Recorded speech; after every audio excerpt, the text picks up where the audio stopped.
Is you want to take a pan and you want to heat it up. You're then going to want to add a couple tablespoons of olive oil into the bottom. We're going to let that heat. Take a whole chopped onion, and you're going to want to stir it around until it becomes translucent. After about a minute, you're going to want to add in your chopped garlic. I have about a tablespoon of chopped garlic here. And you want to keep stirring until those onions become translucent. It takes about 3 minutes. All right, after your onions have been cooking for about 3 minutes, they might not be totally translucent yet, but they're gonna keep cooking as we add the meat. So the first meat that we're gonna add in is our Italian sausage. I'm using mild Italian sausage for this recipe, but I also really like hot Italian sausage in mine. You want to break it up into pieces and keep stirring it with the onions. And you're going to want to keep going for a couple of minutes before we add our next meat to the pot. The reason why I like to add the Italian sausage first is because the Italian sausage is really fatty, so it produces a lot of oil. So when we add in the turkey, which the turkey I got is relatively lean, so turkey has some more oil to cook in, which is going to be really flavorful for our chili. So I had a pound of Italian sausage here, and I'm gonna add in a pound of turkey as soon as this cooks a little bit more. Okay, as you can see, my Italian sausage is pretty much cooked through. There's still a lot that isn't cooked, but it's okay because we're gonna keep adding in our meats.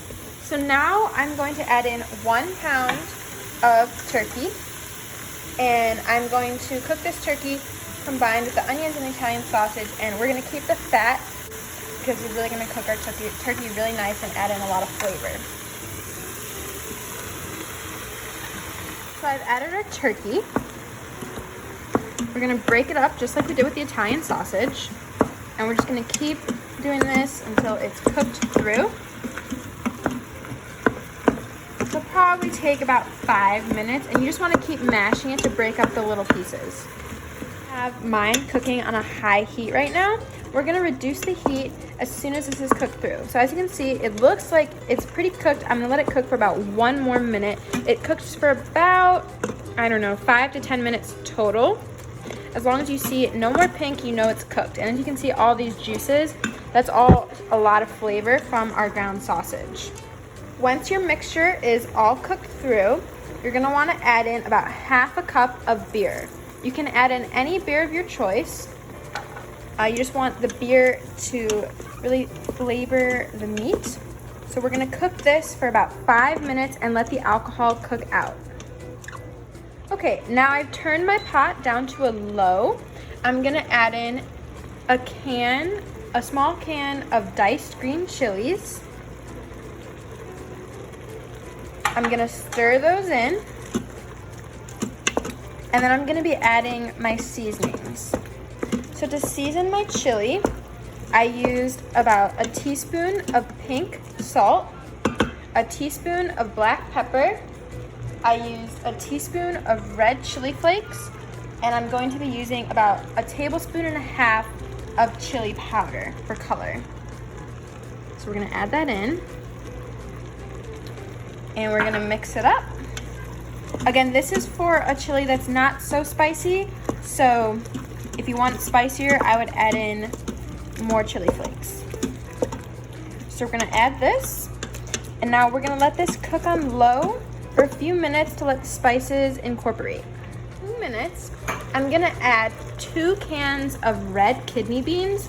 You can really use any beans of your choice. I personally just like the red kidney beans or the light red. I'm kind of picky, so that's what I like. So I'm gonna add these in, stir these up. And also, if you don't like as many beans, you don't have to add 2 cans. You could just do 1 can. It's up to you. I think it works well with 2. And then I'm gonna add, so far, 1 can of tomato sauce. This can was, I think, 15 ounces. So we're gonna add in that, and we're gonna stir it up. and my heat is still on low, and we're gonna cook this on low after we're done stirring. So I'm just gonna stir it up to get it all mixed together, and I'm gonna cook it on low for about 20 minutes. As I was stirring this, I realized that I didn't think it had enough like of a red chili color. So I'm gonna be adding another tablespoon of chili powder.